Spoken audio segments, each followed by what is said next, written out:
BJP सदर अमित शाह ने UP के बागपत में आवामी रैली से खिताब किया। उन्होंने बागपत के लोगों को नरेंद्र मोदी के हक में वोट देने की अपील की। उन्होंने अपने खिताब में कांग्रेस पर निशाना साधा। उन्होंने राहुल गांधी पर इल्जाम लगाया कि राहुल गांधी ने पूरी दुनिया में हिंदू मजहब को बदनाम किया। उन्होंने मजीद और क्या कहा, आइए सुनते हैं।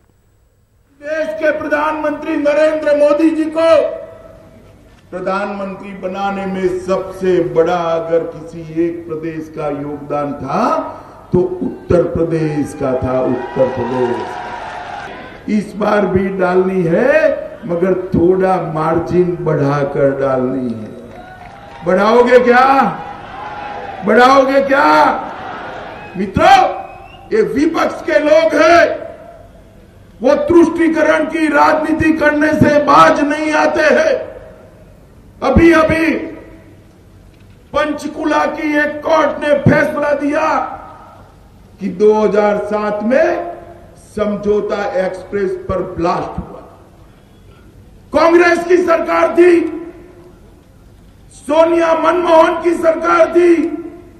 उसने क्या करा कि समझौता एक्सप्रेस हिंदू टेरर का नमूना है। हिंदू टेरर का नमूना। मैं कांग्रेस के अध्यक्ष राहुल गांधी को पूछना चाहता हूं, आपने पूरी दुनिया में विश्व बंधुत्व का भाव बढ़ाने वाले हिंदू समुदाय को बदनाम कर दिया, आतंकवाद के साथ जोड़ा।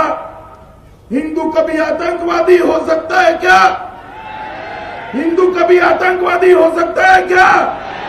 अरे राहुल बाबा, आपको मालूम नहीं है, हम तो चिट्टियों को भी आटा खिलाने वाले लोग हैं।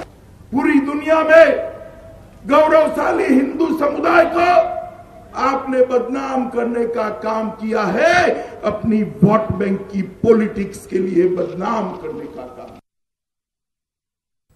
से मिग 27 यूपीजी एयरक्राफ्ट हादसे का शिकार हो गया है। जोधपुर से तैयारे ने उड़ान भरी थी। मिग 27 यूपीजी एयरक्राफ्ट मामूल के मिशन पर था। पुलिस की टीम मौके पर पहुंच चुकी है। एयरफोर्स के अफसरान भी जाए हादसा के लिए रवाना हो चुके हैं।